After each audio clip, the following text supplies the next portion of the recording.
Welcome back to Grey Cup Game Plan. This is Across the West segment 2 with Kirk Penton from the Winnipeg Sun.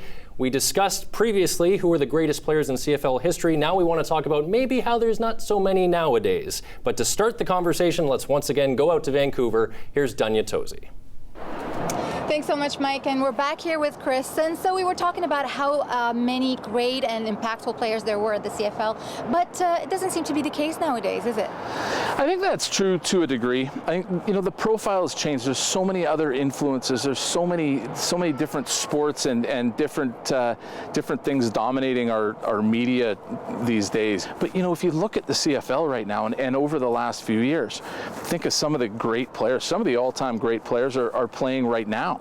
You think of a couple of guys that play right behind us. Andrew Harris, one of the greatest running backs. Certainly, I think probably the best running back in the game right now. One of the best that I've seen. A great story, another great character.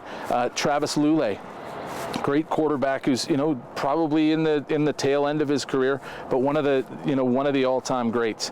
I think of a young guy like Zach Collaros in Hamilton, who's this guy's a star. This guy is up and coming. He needs to get healthy, get back on the field, and stay there. But the league, I think, from a talent standpoint, is in a pretty good place. There really are some great stars, and we just need to expose them.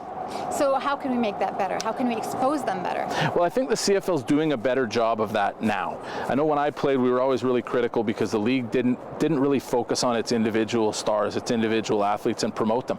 I think they're taking cues from other leagues. Certainly the NFL, you look at the way they market individual players these days, it's a big focus to get people interested in these individual guys, and the CFL is doing a much better job of that these days. That's great. Thank you so much, Chris. You're welcome. And back to you guys in the studio. Thank you very much to Dunya and Chris in Vancouver. So, Kirk, do you think there are as many stars nowadays as there have been in the past? Yeah, I think they're out there. John Cornish from the Calgary Stampeders, probably one of the greatest running backs in CFL history, and a Canadian to boot, which makes it even more special. But you look at the guys who've retired recently: Milt Stegall, G. Roy Simon, Anthony Calvillo. Right. Those guys are out, and now you're seeing the next wave come up, and it won't always be smooth right off the bat. It's a growing period. Yeah, it's kind of a cycle kind of thing, where you get the guys like Zach Collaros. He's probably going to be, he has a chance to be the next Anthony Calvillo. He's young, he's throwing for big-time yards, things like that. So we're going to see these guys grow, and I think it's out there. They're out there. Do you think the CFL as a league, or maybe perhaps TSN, who owns the broadcast rights, can they do anything better to market their players? Yeah, I mean, you can always do more. I just don't know how much they're out there. They can always be out there more.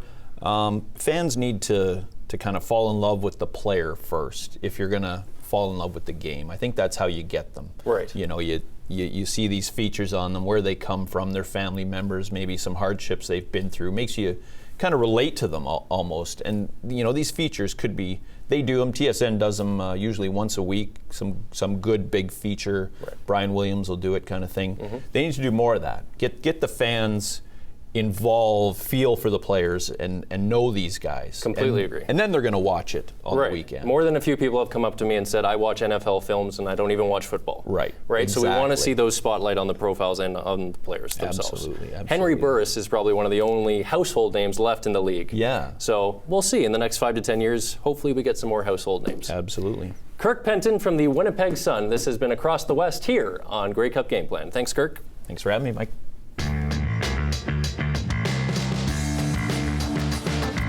My favorite CFL memory, although I am an Argonauts fan, was the 2007 Grey Cup, the only one which I've attended myself.